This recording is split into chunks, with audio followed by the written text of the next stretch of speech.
Hey, what's up everybody? I hope you're all doing awesome. Today I want to talk about the new comedy called Blockers, starring Leslie Mann, John Cena, and Ike Barinholtz, about some kids who plan to lose their virginity on prom night and their parents who will stop at nothing to keep that from happening.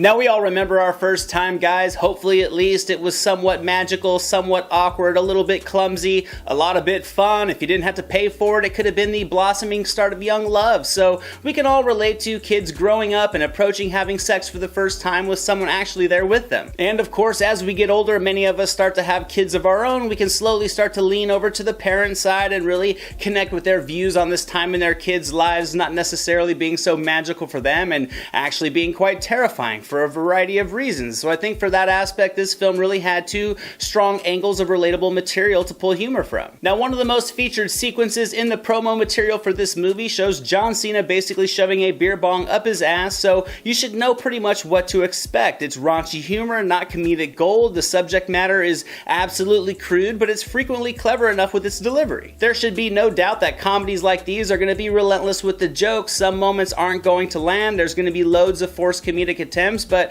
I really think the key is how many moments do land with a laugh, and overall I think this film was successful because I laughed my ass off much more than I rolled my eyes. I thought the performances were all solid and I had fun with these characters. I think Cena certainly held his own. I think Leslie Mann and Ike Barinholtz absolutely shined. I think the three of them had a strong natural chemistry together that really sold their roles enough to make you want to take the ride of this story with them, and I think they each had their moments in the spotlight to shine comedically. I thought all three of them brought a lot of charm and energy to their roles. I think the material was really nicely tailored to each of the personalities to keep things fresh and to help the laughs land, and I think their chemistry really did help a lot of the physical humor and the sight gags come off much more engaging, thus much more hilarious. I thought the younger cast did a great job as well. They were all very high energy and as annoying as I guess they should have been. Not annoying at all in terms of bad performances, but in the aspect of them just being teenagers. So, I don't know, naturally a little bit goes a long way, but I thought they all really committed to the dialogue. The dialogue was really tailored to them. It didn't feel like teenage dialogue written by adults. It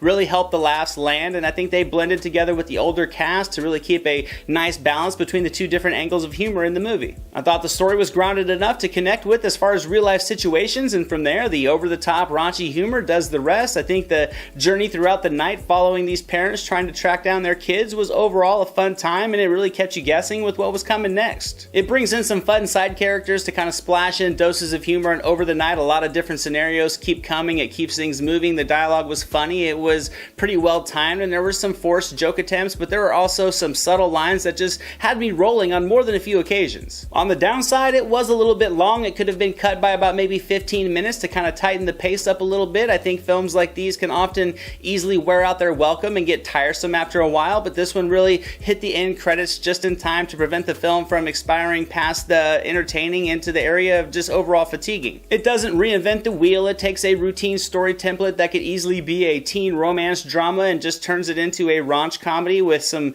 good laughs, a ton of chuckles, and some laugh out loud moments as well. So overall, I'm going to give Blockers 80% on the entertainment meter. I had a good time with it. It was better than I was expecting. It gave me much more laughs than I was anticipating, and for a raunch com that sold itself as exactly that, it accomplished what it set out to do. It could have been a little bit better, but it could have been way worse. So if you're in the mood for some adult humor, I recommend checking this one out. It was a fun time. And that's it for today, guys. Those are my thoughts on Blockers. I hope you enjoyed this video. If you did, don't forget to drop it a thumbs up. That'd be fantastic. Let me know down in the comments if you're excited for this movie or not. Also, if you haven't yet, hit that subscribe button so you can come back and catch us next time. As always, thank you so much for watching, guys. I really appreciate it. I'm Anthony. This is the Silver Screen Analysis, and I'll see you at the movies.